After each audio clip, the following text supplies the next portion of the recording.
we don't look at it as music only. The workshop we did with you made us realize the importance of doing small local workshops. We have been doing lots of workshops, but internationally or out of Delhi and so on and so forth.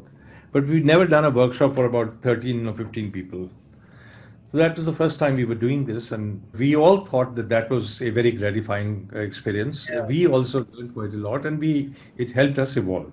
So this time, when we were doing this launch, it occurred to us that this is not just a launch of music. There's a lot more to it than we have realized till now, which is that there is a lot of journey which is involved in this. This is not just a musical journey. This is actually a physical journey, cross-continental. We are going to Europe. We are going to America. We are also going to places like Thailand, etc. And doing a lot of Guru Nanak, which is in consonance with the spirit of this man who was a traveler. So his traveling is something that initially sort of fascinates me a great deal, which is why I feel drawn towards him sort of naturally than I would to other gurus as much. And he remains my guru, favorite guru, also because he undertook a counter journey, and he took this counter journey with a Muslim friend, and they were lifelong friends. It becomes all the more poignant at a time when all these icons are being appropriated for various reasons by all kinds of people. The other part of the story was that the promotion of this entire thing will have to be more rooted in ideas. Then we have had the experience of promoting an earlier song, which I think is very well done. But the promotion for that remained a commercial business promotion.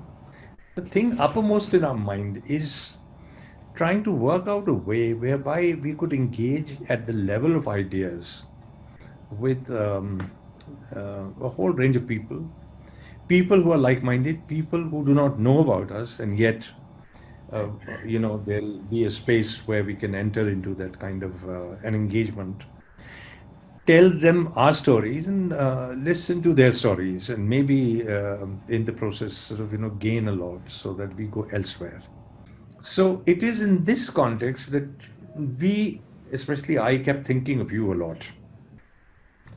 And I kept thinking of you a lot because of the ideas, first of all. The a few write-ups that you had sent me.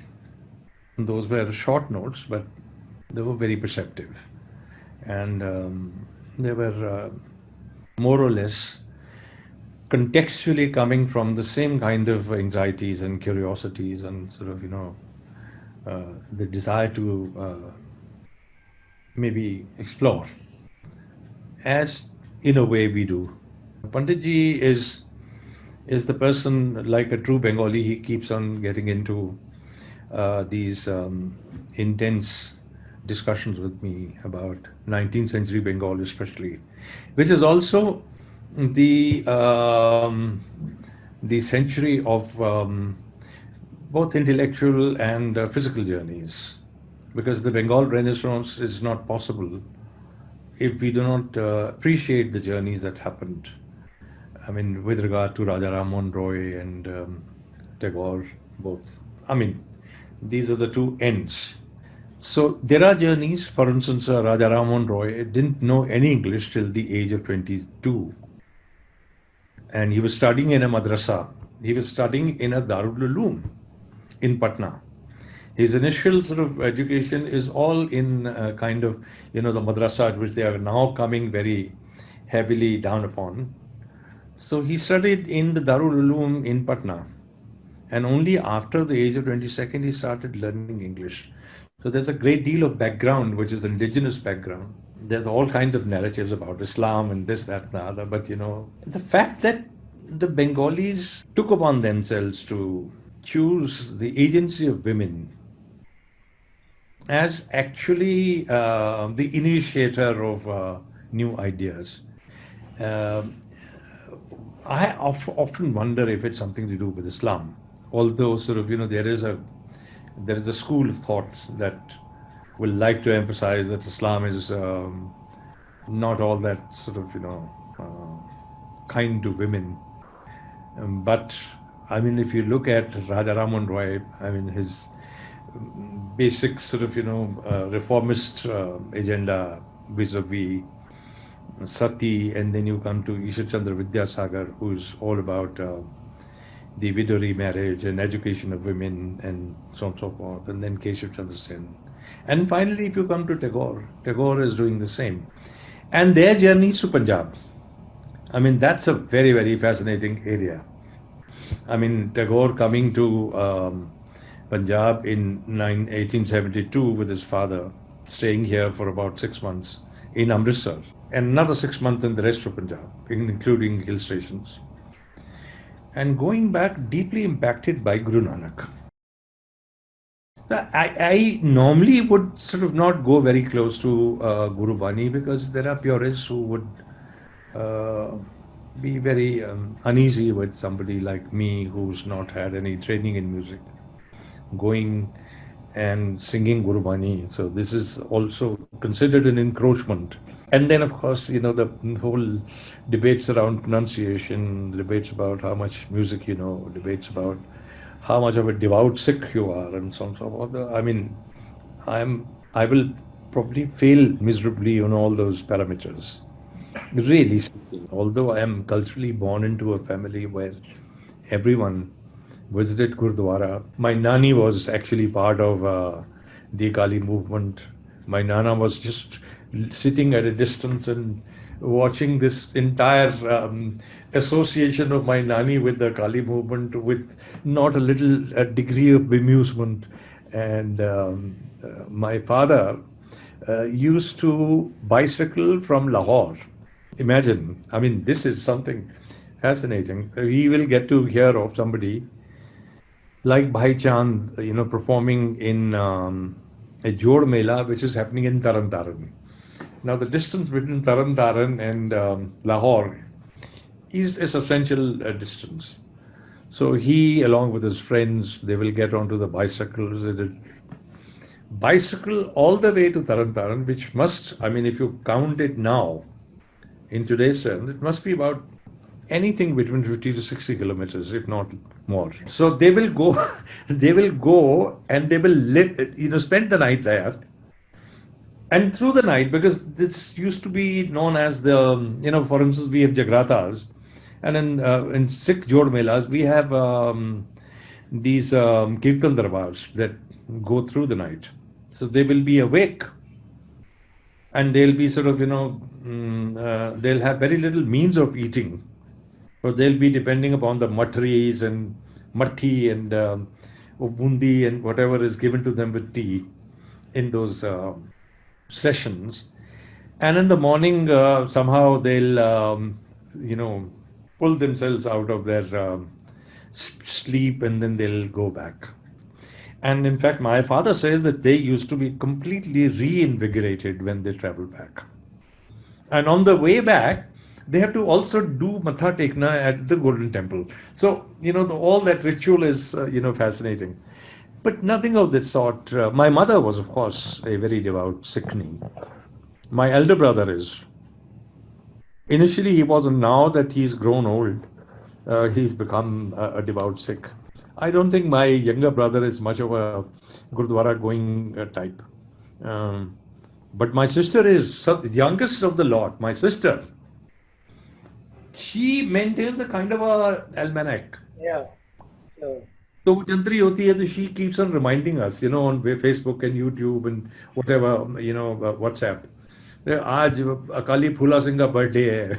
So we don't even know who Akali Phula Singh is. So then they'll be sort of, giving us names of, अच्छा आज फला गुरु के फला भाई का आज birthday है. So all that my younger sister keeps doing. And she doesn't much care for all the Gurbani that I sing. Because for her, the Gurbani sung by these sort of Bhai Baldeep nice. Singh kind of people is the Gurbani.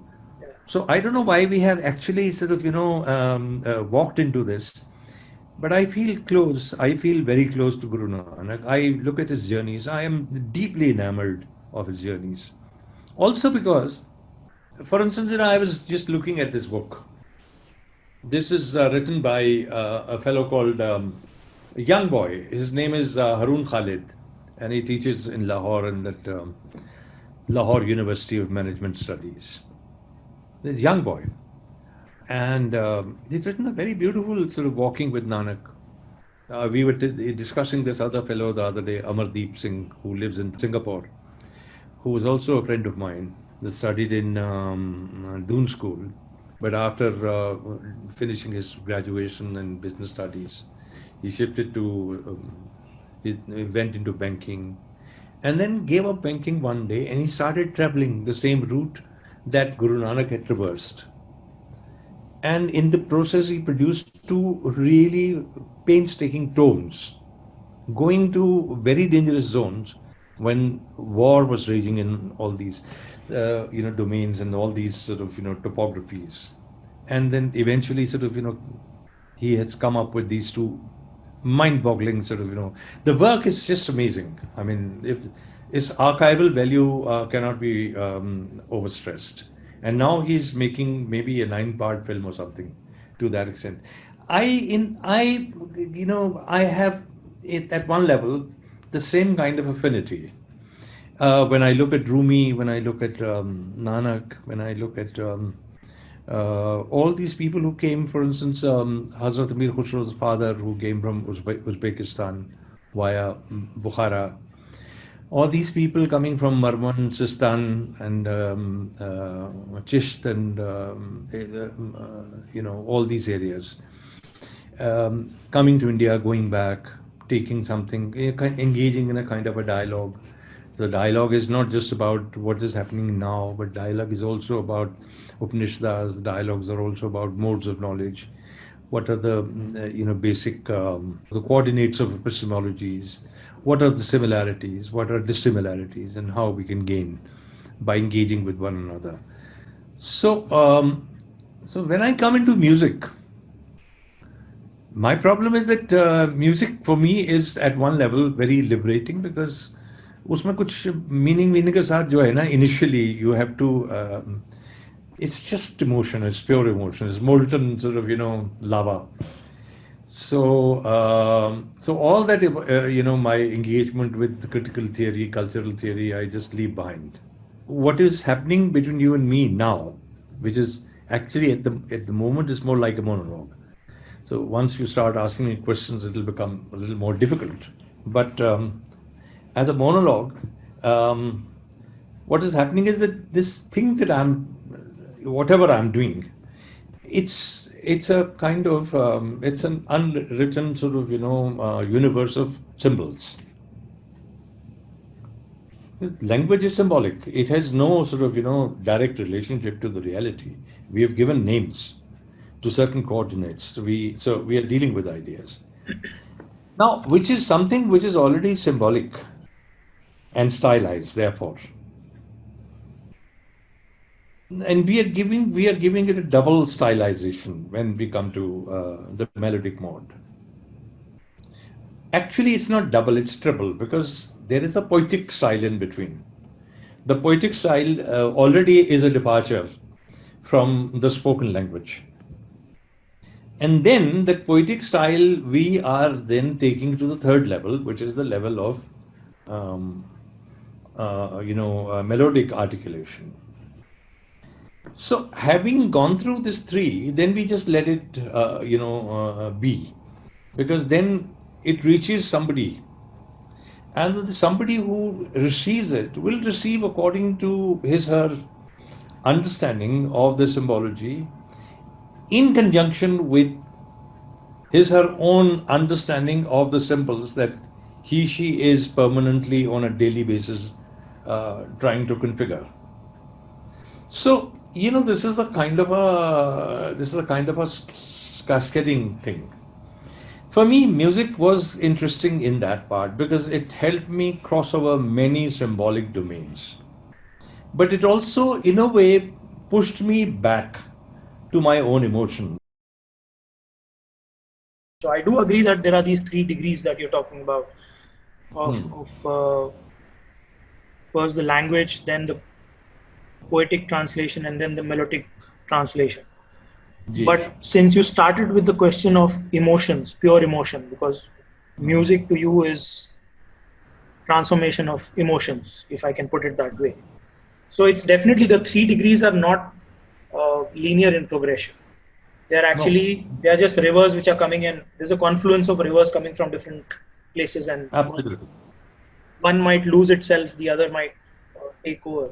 What is very curious about you is that you are so much into text. If you look at uh, your education, then you've taught for a very long time. You've studied for a very long time. You've taught for a very long time. You are so much immersed in text. You're interpreting texts, but it just feels like it's not enough. And you say that I just leave all that behind and I enter the space of music. And I was having this conversation yesterday with Deepak ji, and where he talked about that sometimes I don't understand what the text is all about.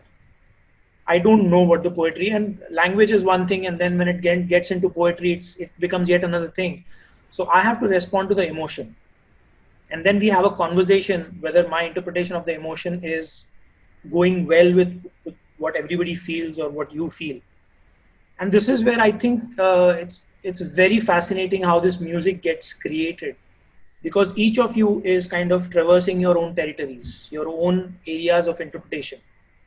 And uh, fortunately, luckily, you are able to contribute thus. Somebody with strings, somebody with percussion, you with the poetry and voice. And that's a very, very fascinating thing. And it also touches upon this idea of cliched thing of music being universal, transcending all these ideas of, whether it is ideology or whatever. I mean, it's very surprising that people who are so devout just forget about the very simple message that Guru Nanak carried. So it's like people don't want something which is simple. They want it to be complex and magical, and it has to be put on a pedestal. It cannot be part of your life. And I just keep feeling that that is what you keep challenging. Your music keeps challenging this part, that make it your own. Don't pedestalize it. Don't glamorize it. Don't keep it outside. And it's very strange. And I can, at times I can sense the frustration at times, that bloody hell, it's not about that. It's as simple as something in your palms. So if you can just talk a little more on this emotional aspect. See, this is a slight linkage with my personal history. I was born in a family of, my father was a huge scholar. So, and he had a huge name. He was widely respected, and he was invited India and abroad, and he was lecturing on various issues. So, I have hardly any sort of room for me to become anything other than what I have. So, poetry, cultural theory, literary theory, fiction, teaching. My father was a teacher. Exegesis, because they were also religious people. All these were part of the milieu in which I grew up.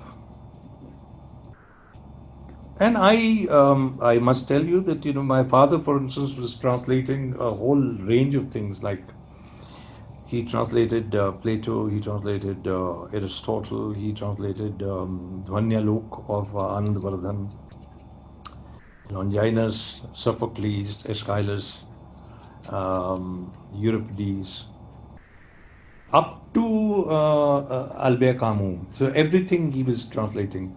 So all these translations in Punjabi were first done by my father. And he was teaching cultural literary theory in the University of Delhi as professor.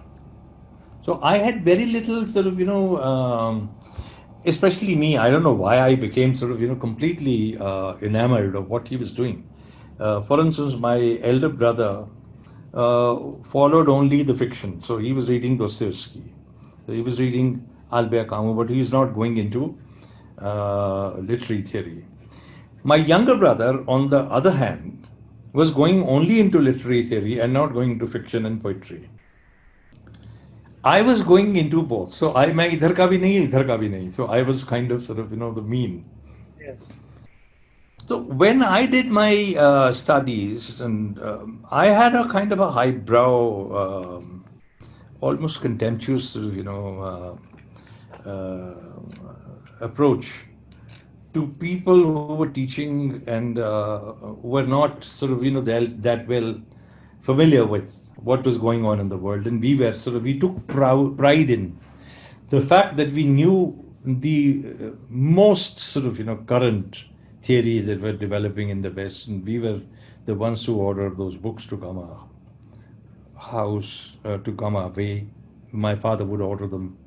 We had all kinds of things happening. My Within that, I became a kind of a writer on cultural theory. And believe you me, when I look back, I feel deeply disturbed because that writing doesn't make any sense to me at all. I might be trying to here and there make some sense of the reality, the context of the real that we are surrounded by. But overall, to me, it has, I'm sorry, it has very little sort of, significance. It has very little importance. That was one part of the story. The other part of the story was the milieu in which I was living was highly disturbed. If you look at the end of the first flush of romanticism, which died with the death of Nehru, after that we are a period of, we have never stopped being in a period of anxiety. We've been in a period of deep anxiety. And this deep anxiety is something that is not merely in the head, it is something which is lived. So when we start seeing, unrest all around us, it is beginning with the rise of the Naxal movement in the late 60s. In the late 60s, also there is the rise of this non-cooperation by Jayaprakash Narayan. This is also the time when there is a lot happening in Punjab, beginning to happen in Punjab. So by the time you come to the 70s, and there is this Bangladesh war happening, and already there are other wars going on, when you are there on the campus, you realize that, this world is a very strange place because there is this Vietnam war going on, which is so unfair and so unjust. And you read all kinds of reports coming. I mean, we were subscribing to the Time magazine. My father had both the magazine Time and Newsweek coming. So we used to look forward to sort of, receiving these magazines every week. So all these things were happening, and around us were people who were already doing protest music. तब तक तो we were sort of into Mehdi Hasan and Rishma and Farida Khanum and things like that. And my father was not a leftist, he was a Gandhian. So we were not sort of, exposed to the kind of resistance that was happening on the campuses which we were witnessing as we grew up. So all this was leaving me with a great deal of dissatisfaction with what I was doing. मतलब मैं इस बात से भाग नहीं सकता हूँ कि मैं पढ़ा लिखा था, इस बात से नहीं भागता कि मैंने सारी फ्रेंच थॉट और ये वो सब पढ़े हुए थे. And there is a huge amount of contribution that that thought has actually made into making me what I am. मैं उसको डिसोन नहीं कर रहा हूँ, but what I am saying is that when I try to clone them, I became a peculiar animal. I started writing, in a language which even I didn't understand. उस वक्त लगती थी हाँ बहुत एक्साइटमेंट में the next day you will be sort of in cloud क्या कहते हैं 9 कि आपने you have now beaten levy स्ट्रोस and yak दरेदा and yak लकॉन to their games. So what happened was that the first break happened when I heard Nusrat Fateh Ali. There is nothing of resistance in Nusrat Fateh Ali. But, in his voice and in his total demeanor and the way in which he was making those structures so top heavy that it It will become almost impossible for you to emulate those structures. Now, what he's trying to tell you is that, through that structures, through my engagement with that structure, I can go to a level which is spiritual. This had never happened earlier. Okay, enter the complexity of the structure in such a way that the act of exploration itself acquires a spiritual sort of aura. For me, that was a first very huge sort of, kind of revelation. This is also the time then I started going to Jama Masjid and looking for more cassettes of Nusrat Fateh Ali because they were not available. That's approximately before Nusrat Fateh Ali, I had heard these Sabri brothers. Because Sabri brothers was the one who actually made Qawwali international, not Nusrat Fateh Ali. So there was one Qawwali of theirs, Khwaja ki Diwani, main hoon Khwaja ki Diwani. When I heard that Qawwali, and there was a mode of surrender, of course, but there was also an insistence on saying who you are. So there is a paradox that I surrender in such a way that I create and stage myself as a larger ego. For me, this became a political act. My emotions are very, very disturbed. My emotions had a lot to do with also the way we were growing up. The way, for instance, my father could not afford to send us to these convent schools. So we went to the government schools. And it was very peculiar because all the professors' children were going to convent schools. So we couldn't figure out why. It was much later that we figured out that my father was spending a whole lot of his money on acquiring books. I mean, our house was like a Manhattan of books. It was nothing but that. So my father was investing, I mean, quote unquote, into our education in such a way that instead of sending us to the convent school, he was sending us to government schools जहाँ पे हमारी उस समय ज़माने में fees जो है 10 पैसे हुआ करती थी. It began actually with 1 taka. Then it became 1 anna. 1 anna was 6 paise. 1 taka was 4 paise or 3 paise. And then it became 10 paise. Then by the time I entered Halta school, it was 50. It started with 25 paise and became 50 paise. 50 पैसे से 1 रुपए तक मैंने school किया. When I left my school, the fees was 1 rupee. 1 rupee was 100 paise. I was actually interacting a lot with people who were coming from backgrounds which had no education, which had no aspiration to actually get into the field of education as educationists, but which had nonetheless huge amount of aspirations to deal with the cultural baggage, some of which was not good, some of which was wonderful and resonant. They had to deal with their partition, they had to deal with their, legacies of what they had left behind. So we were also living with a huge range of absences. So, ये जो contradiction थी between the theory which was coming from France and theory which was coming from the new critics of America, the theory which was coming from T.S. Eliot and I. Richards in England, and the life that we were leading. This is also the time when I started sort of, looking at Faiz Ahmed Faiz and the whole range of film music. The film music never allowed me to actually become a rarefied individual. It always kept my feet on ground. It always kept on reminding me that this is what it is. This is how much people have suffered. And it's important to sing of their suffering in order to understand your own suffering. तो मेरे लिए ये जो चीज़ थी emotion की, वो बड़ी complex थी.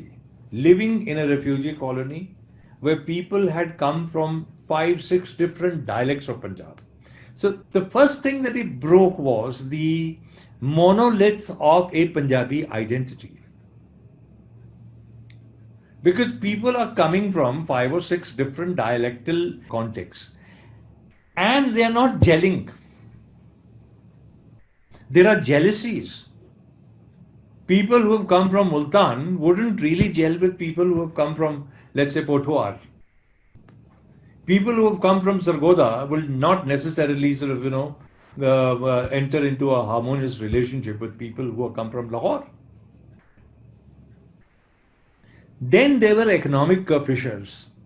And these economic fissures were huge. Acha, we are Jats. Who are you? Oh, somebody will say, we are Sainis. Acha, Saini, chalo. So, we are Tarkhans. Tum kaun ho? अब हम वर्मे होते हैं, we are राजपूत्स. हम आलू वालिया हैं, हम विरदी हैं, हम फलाने हैं, हम डिमक हैं. All these things that you are witnessing, this is a kind of a Chakravyuh. Now, how do you come out of the Chakravyuh? The only way you could come out of the Chakravyuh was engaging with the next generation. I was the second generation fellow. I was born 3 years, almost 3.5 years after partition. So I had to enter into a very exciting relationships with people who were coming from diverse Punjabi dialectal sort of spaces, also from different economic backgrounds, from different educational backgrounds, and also from different caste backgrounds. The relationship with these people that I forged, and my brothers and my sister entered into, these were huge relationships, and these relationships never died. These relationships actually sort of led to the formation of fluid identities with shared ideas, with also questioned ideas. So that was a very liberating space actually, because we could go together to a music concert without telling our parents. We could eat langar in the Gurdwara. We could be together sitting through the night-long Kirtan Darbar. We could go to see a film in Naz or Imperial Theatre. This was a huge impact, and the university was a huge impact, it was sort of, now opening up the space for me to, align myself with the international scene. I first got to know of the Vietnam War in the 60s initially through Times Magazine and Newsweek, but more a realistically lived idea of that happened through my friends who were already singing songs of resistance. They were singing Pete Seeger, they were singing Bob Dylan, they were singing Beatles, they were singing all kinds of people, Paul Robeson and so on and so forth. I didn't know English, so I will not be able to sing English songs. So at that time, I started going into my own cultural background, and I discovered that there was a person called Kabir, who is part of Guru Granth Sahib. There's a person called Guru Nanak, there's a person called Baba Farid.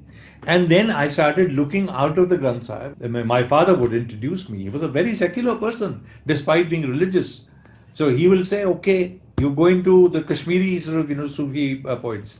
You look at Lalder, you look at Nund Rishi, you look at these Lappe Aati Hai Dua Banke Tamanna Meri. You look at Ismail Merathi. And then of course a huge range of Hindi poets. My father taught Hindi for a while, so we were reading Nirala, we were reading Mahadevi Verma, we were reading Ram Dhari Singh Dinkar. At that time we were reading अपना Sumitra Nandan Pant. And हमारे घर में ये सब लोग आया करते थे, Hazari Prasad Dwivedi and all that.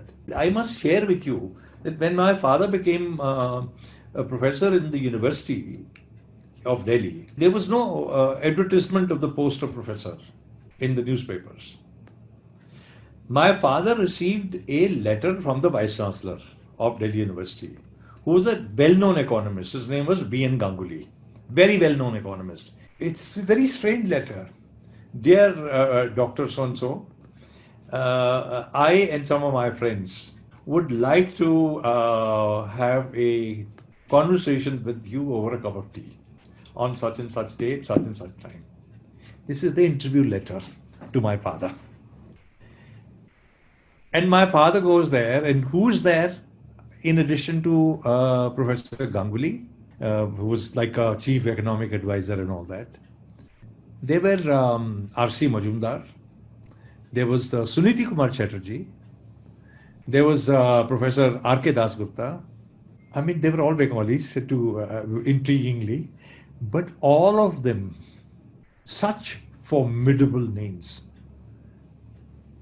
And they are having a genuine discussion, at the end of which, when the meeting's over, they all get up.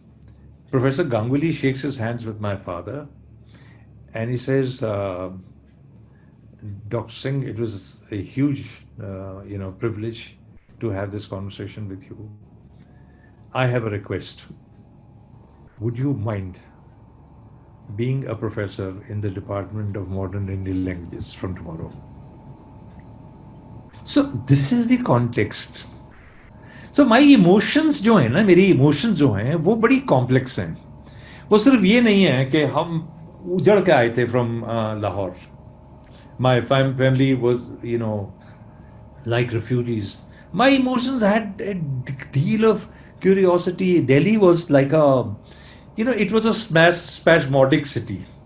We will start from Karol Bagh. We'll come to what is now known as that, Ridge Road. There was a छोटी सी एक सड़क थी जो ridge road से निकलती थी. But there was nothing on Ridge Road. No Buddha Garden, no schools, Bapu Asaram's the ashram, nothing. So Delhi will start like this and suddenly end. And then there will be wilds. So as children, we'll get into a group of 4 or 5 or maybe sometimes more, and we'll walk through those wilds till the wilds ended, and then we'll say RK Puram starting, and we are just walking on foot. So we have now walked for about 6 kilometers. And suddenly we see that, there is a colony which is being built up. And we come back. And my brother and me, we'll ask my father. They said, there was this jungle, there was this forest, and the forest was full of rodents, it was full of thorny bushes, it was full of wildflowers, it was full of very old kikar ke ped. And they were sort of, snakes slithering and disappearing into holes.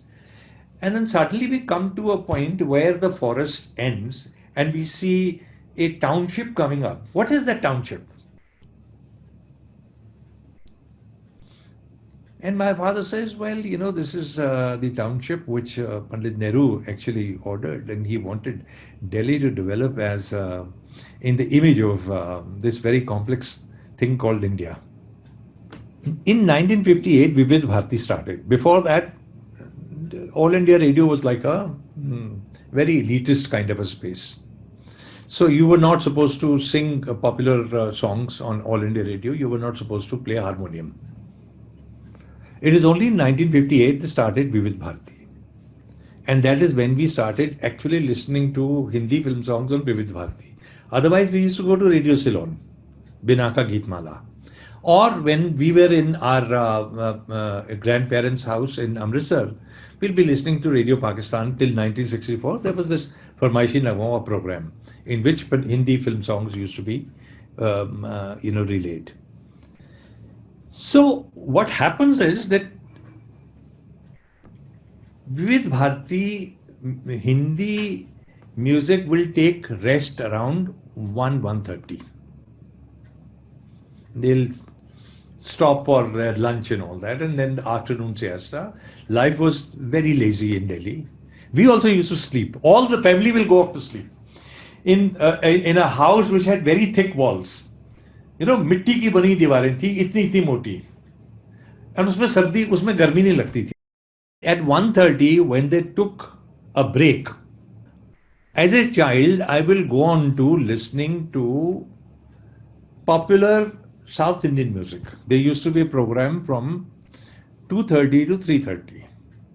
when everyone else in North India slept, they'll play South Indian songs for 1 hour. And during that 1 hour, I'll be listening to Ghantasala, P. Sushila, Saukar Janaki, and all these people. I'm telling you, honestly speaking, all this would not have happened if we had not walked on foot from Karolbad to all the way to a point which ended on the peripheries of, Arkepuram. It would not have happened if my father had not told me about, Nehru and this dream of multi-ethnic and multi-linguistic India. And I believe you me, I actually listen to these South Indian songs with great interest. And I'm talking of myself as a child. This is also the time when I begin to listen to English music. So Gitanjali earlier used to do one on Fridays. At that time, I would be listening basically to things like Elvis Presley and Frank Sinatra, Nancy Sinatra, Summertime, things like that. Although I could never make out what they were singing, but I would be sort of humming them as just pure sound because I didn't know what English they were, singing. So what I'm saying is that I was growing up in a multi-ethnic confluence of various communities, going to a school which was not just refugee Punjabis. There were people from, from let's say clerical background. There'll be people from Bengal, student from Rajasthan, student from even from South India once in a while. This is how I was growing up. I was listening to Nusrat Fateh Ali on one hand, trying to know what Khabbali was, asking my father, listening to this music. My father was also very fond of classical music, so classical music was there. There were writers from various languages coming to our house. And in the midst of all this, I was, growing up as a completely sort of confused child, but in a great deal of excitement. Very free. My parents never ever stopped me. Those days people will sleep around 11 at the most. But my brother and me, I remember the two of us are elder, and then the younger brother happened 4 years later. He too. We'll be, studying till 1 o'clock, and after one, we'll just move out of the house stealthily to a ready, which was a night-long ready of tea. Street corner पे रामलाल की चाय की वो जो दुकान थी, तो रामलाल के दुकान पे बैठ के हम एक गिलास चाय का लेते थे, which will last for the next 1.5 hours. And what are we discussing there? We are discussing films. We are discussing our schools, the things that we are reading, studying. But interestingly, Siddharthji, and this is happening towards the end of the 60s. Now I am in college already. 69, I was in college first year. And there were people who had run away from Punjab, and these were Naxalites. And they had, pitched their tents in the slums of Karolbag. And they'll also come there to have their cups of tea. And they'll be, amongst themselves, they'll be discussing Marx and Lenin. I found that very intriguing, to begin with, because I'm listening to Marx and Lenin from a distance. Yaar, ho kya raha hai, yaar? I mean, I remember this fellow called Pala, and who had by then earned a bit of a reputation as a local gunda, but he was a runaway Naxalite from Punjab. And they and this fellow called Billa, they're sitting in one corner. They had the money to buy tea. We didn't have money to buy endless cups of tea. And they're having animated discussion about Grundrisse and Marx's 9 Theses on Feuerbach. I mean, this is the kind of excitement in which we were growing up. This is the time when we were seeing also, the fact that he had run away, the fact that he's hiding, also left an impact.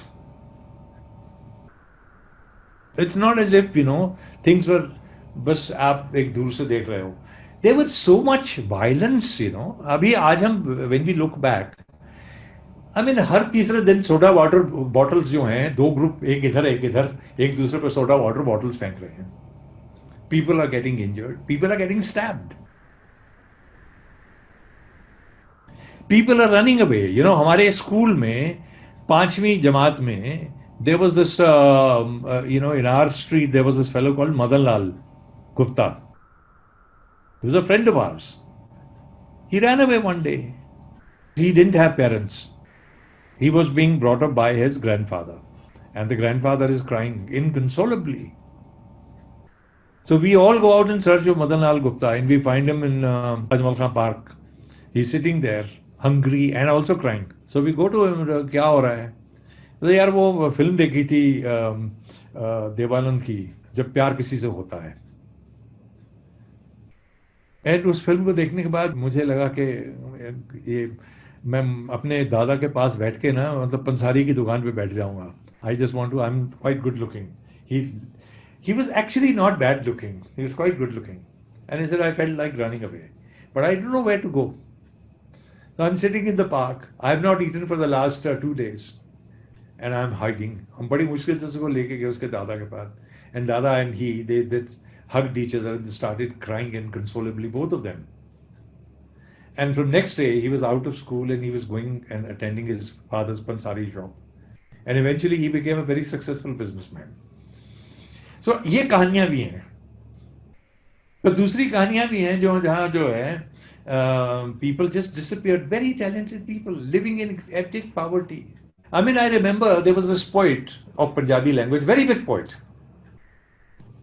who used to live across our street. उसके घर एक दिन गए, because my father was a big poet and this fellow was also a very big poet, but this fellow had no work. So he used to sort of make children's toys. हाथ से बैठ के मिट्टी के कुछ toys, कभी चिड़ी बना दी, कभी कुछ बना दी. एक पीपनी होती है, वो 2 बांस की जो है ना, वो लगा के यहाँ पे लगा के आप आवाज निकालते हो पीपनी की, वो और वो अपने थैले में वही उसे डाल के बेचता है. One day we went to his house. It was single room, completely dark, no windows, and it was difficult to make out what all he had. There was just one koile ka chula, and there was one pan, nothing to sit. There was one bed lying one side, and there was one diary with a pen. The diary and the pen was quite nice. So it was obvious that he actually valued his own writing. But when I saw that, I felt, as a child, ये पीपनी वाले चाचा जी की हालत इतनी खराब है. I went and I asked my father. And the next day, he was gone. He was not there. And we never found him there. Eventually, he died of a heat stroke because he didn't have money to even travel by DTC bus. One of the biggest poets. Walking down the lane opposite ये जो जनपथ की सड़क है, he died on जनपथ. जब वो मरा है तो उसकी उन्होंने वो खोली तो उसमें they found Amrita Pritam's reference. So the police rang up Amrita Pritam. There is this fellow called Baba Balwant. He had a heat stroke. He's possibly dead. Amrita Pritam came running. A little later, my father also went. The fellow was gone. ये जो stories थी, these stories were stories of extreme sort of sadness. These were personally sort of felt stories. But at the same time, there was a whole lot of disturbance which was happening in Punjab. And of course, the proclamation of emergency, in which a lot of my friends sort of, got incarcerated. In fact, Sohail Hashmi. Sohail Hashmi went to jail. And there was another friend of ours who stayed with us for about 3 months. Once he left and he got arrested. So ये कहानियां भी थी. But the moment the murder started happening in Punjab, that is something that my family, my mother especially, and me, we couldn't take it anymore. That was the time when I told myself, Madan, this theory is not going to take you very far. तू पढ़ता रहे, पढ़ने में तो हर्जा नहीं है. अगर तू लिख सकता है, तो you have to develop an indigenous style. You have to have your own theory, which is in dialogue with them, but you can't be a clone. And you have to do something to sort of engage with what is happening around you. And that is the time when I consciously went into music. Initially, I went into poetry because I never used to sort of, look at that poetry with the kind of intent which is the intent of an activist. And I was not an activist. I didn't look at myself as an activist. I looked at myself as somebody who's deeply troubled. Activist I became only later. I'm deeply troubled. I'm deeply troubled at what I see. And how do I sort of, validate my existence in this troubled scenario?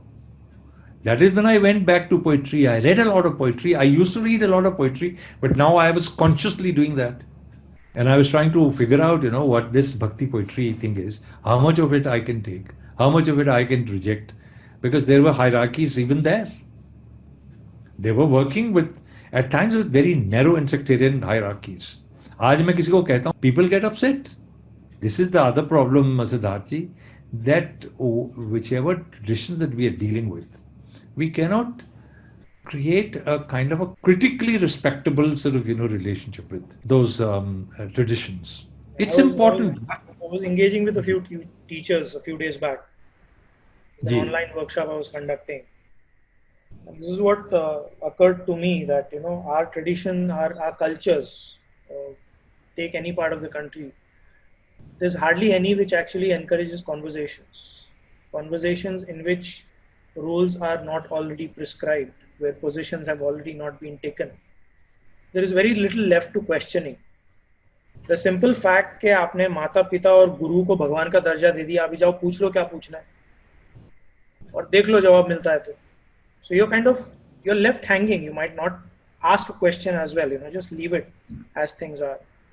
So yeah, that is a very, very difficult thing, and I think that's probably that window of 20 years between independence and what you mention as the demise of romanticism. Probably that was a window where things were turning. But I think the DNA of this region is such that, I mean, I'm sorry for being so skeptical and almost cynical, but it's a completely माई बाप वाला culture. There is very little of questioning. सही बात है बिल्कुल. And in that, what I feel very strongly missing is, like, the teachers have not been taught. Like that teaching is a craft. It's an art that you need to own. I keep giving this reference of Montaigne having talked about education. It's about lighting fire and not filling a vase. So that very small window which was there of, let's say, two and a half decades, I don't think it could do enough. And it's extremely frustrating today, whatever is going on. But then hearing you, the country has seen worse. It doesn't make me hopeful. It doesn't make me hopeful, but it just tells me that stop being surprised at what is going on, because that is what we are as a people. But coming back to your music, what I'm sensing is that there is this desire, I mean, where you ended right now, about wanting to create your own language and your own theory and your own way of articulating or processing whatever you're experiencing all around. You are looking at something which is beyond language, beyond resistance, beyond boundaries, beyond ideology. And that's where you talk about Nusrat's music and the Sufi poetry, and that is why music becomes so dear to you. But within that as well, referring to the previous two conversations, one conversation that you shared with me of yours with Deepak ji, and the other which we were having. At one point, you referred to his his being sensitive to ecological environmental concerns and the song that he's written. And then you even instigated him with a point saying that it's not enough what we are doing. It doesn't seem to be enough. What do we do now? Right. So while I can sense a frustration at your end, you're also asking him, and probably you're nudging him into this whole idea of why workshops and these intimate engagements are important, which you feel is the way to go ahead. Absolutely. What I'm feeling is that yes, music by and large has kind of given you this. It's kind of a brahmastra. It's like which it's something which kind of defy a lot of things and gives access to a lot, makes you accessible.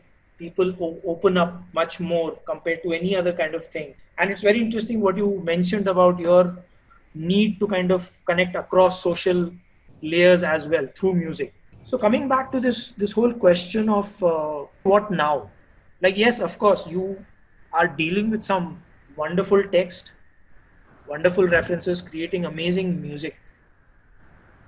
But of course there is this feeling of doing a lot of workshops which are 10, 12, 15 people, because that to me again, even I don't want to deal with a bigger size than that, because that is where I feel intensity and intimacy can be kind of sustained and nurtured. Are you at a cusp? Are you looking at a completely different way of creating, completely different way of engaging, eliciting something, evoking something from people, and then seeing where it can take us? Well,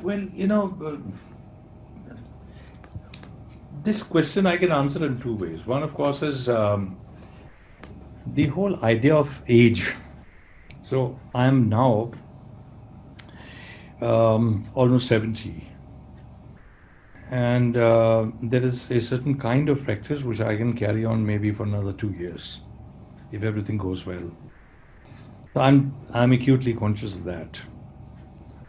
So even if I don't want to, I'll have to sort of relook at the options that are available to me. That is one. The other is, of course, I'm deeply. It's not music that I do. I have always felt that this whole idea of production of pleasant sounds is at times becomes a baggage that you have to go and you have to perform.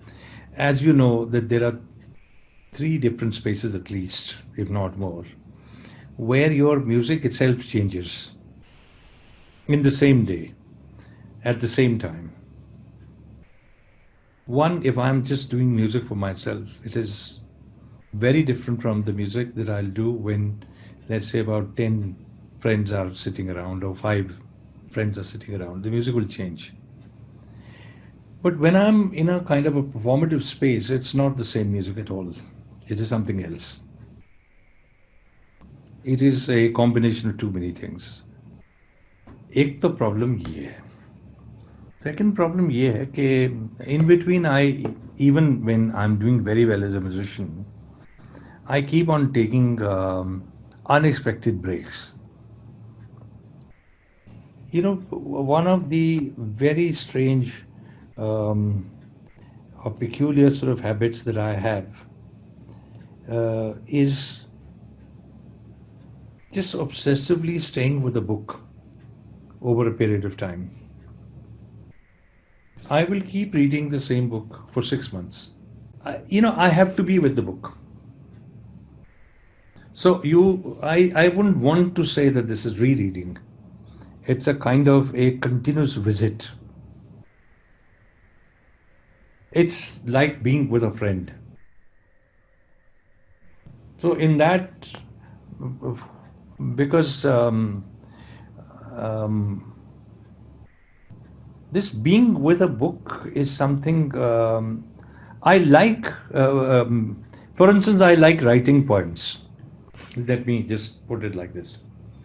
But I cannot write a poem if I don't want to. So if somebody tells me, of course, if I'm writing a poem for a film, and my friend sitting in Switzerland gives me a certain scenario and he says that you write a poem. That's a kind of a professional thing. You do that.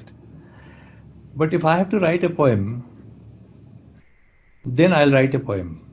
If I don't have to write a poem, I will not write a poem. I sometimes worry whether a same sort of thing can happen with regard to my association with music. If I don't feel like singing, why should I sing? I like writing. The most recent thing that I did was on failure. The failure thing I want to develop further. I want to develop it as a kind of a uh, entrenched narrative, which is not just narrative, which is also about questioning the essential anxieties that one goes through now and then. In fact, not now and then, but now more than then. And it happens all the time. In fact, after I finished, submitted those 2,000 words that I had written for one publication, I jotted down another 5,000, which I have not had the time to sort of, sit down and sort of revisit, because I wouldn't want to sort of give away my jottings just like that. I also want to work on that. So the point I'm making is that music for me is not the production of pleasant sound. It is, of course. I mean, that is inherent. I mean, unpleasant sounds nobody would want to listen to. But I feel, for instance, especially pandemic and this forced incarceration has brought about a plethora of music on various platforms, like plethora of poetry, like plethora of political comments, on these social networks, digital spaces, and so on and so forth, which now terrifies me. I'm not saying that the music which is uploaded is not good. It has a certain credibility as music, as a trained musician would sort of upload something. But I somehow I have developed this inability to see that music as a medium that will make me reach that person who's producing that music, or a poem which is not taking me anywhere. It is a critique, it's a fine critique of what is happening all around us. So it might be critiquing, let's say, the present dispensation, which I also critique. But I'm not comfortable with just about any critique. It's become like watching too many channels. What is happening with this plethora, with too much of inundation of this digital space with so-called creative acts, is sort of making me question my own practice as an artist or a musician or a writer very, very intensely. In fact, I told you that I was reading a lot. I'd bought about 50 books before this thing, started. And I was deeply into books, and I don't read the books in a linear fashion. For instance, I'll read one chapter of this book and I'll leave it aside. And I'll go into another book. I'll read, and I'll not necessarily start from the beginning. I might actually read a chapter which is somewhere in the middle. When I was reading so many books and I was really in a state of excitement, actually, there was a time, I wonder if I actually spoke to you at that time. I was sort of so full of excitement, and I thought that maybe yours is the platform where I should be discussing those books with friends. That was the level of excitement at that time. Unfortunately, that level of excitement is not there anymore, because this forced activity or forced engagement with so many books is also sort of, there is an inner revolt. कि भैया बस बहुत, इतनी भी जबरदस्ती नहीं. So I think to that extent, the question that you raised about my practice as a musician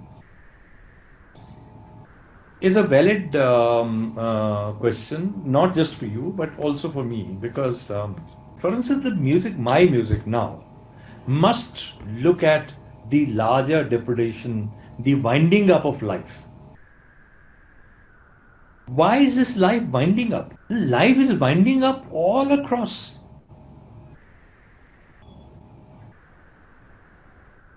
I must look at that. The reason why I have chosen these three poems of Guru Nanak is very deeply connected to this.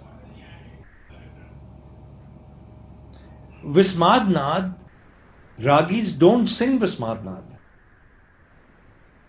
Arbad Narbad Tundukara, I've never heard Ragis singing Arbad Narbad Tundukara.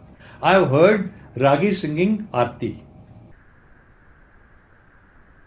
But I am deeply interested in today revisiting the wonderment and consequent or concomitant disillusionment of how somebody pushes oneself to the edge of the globe to look simultaneously at what is happening at your back and the larger cosmos which simultaneously frightens you and fascinates you. I must go into that. I know my musicians are young, so they have a inherent and natural need to succeed. मतलब they are not by any means secure. वो एक level है. लेकिन मैं ये बात बिल्कुल नहीं मानने को तैयार कि ये लोग उस लेवल पे भी इन फंडामेंटल एंजाइटीज हैं इनके साथ जो है वो इंगेज नहीं करते. This brings in the economics also. We were doing very well, but now that pandemic has happened, I feel very worried. I want to pick up just about anything. अभी एक काम आया उनको, this Coke Studio type thing that was happening in Delhi, that these people, 6 of them were reported down with COVID. They were actually now debating, I mean, whether they should or shouldn't go there. I said, पागल हो यार. मतलब पैसा ही नहीं कुछ earn किया पिछले 7 महीने से 8 महीने से जो भी है. The last outing we had was on the 5th of March. After that, there's nothing that we've earned. I mean, I might have earned here and there. अच्छा कुछ सेमिनार कर दिया 5,000, ये फेलियर पे लिख दिया 5,000 5 से आ गए. तो ये 5,000 रुपया अभी स्पॉटिफाई पे $11 की जो बिक्री हुई है. I may need money. We need to not only earn money from this, but we need to earn money in such a way that it creates possibilities for us to travel and to perform and to generate more interest in this kind of music. And we do believe, I don't know whether I am, being immodest, but we do believe that we have created something, if not extraordinary, but something unique. और हमारी एक niche audience है. We have a niche audience that is willing to support us so that we last. पर अब इस pandemic ने तो कमर तोड़ दी है. मेरी जो ऑफर ओपन है वो ये है कि once this thing sort of lifts up a bit, let us travel together. In fact, I told Deepak ji that I'm very envious of this whole idea of journeys and creating music. Let us travel together. We'll share. मतलब जैसे होता है वो sharing ही है. हमारे group में sharing ही है. It's the spirit of sharing.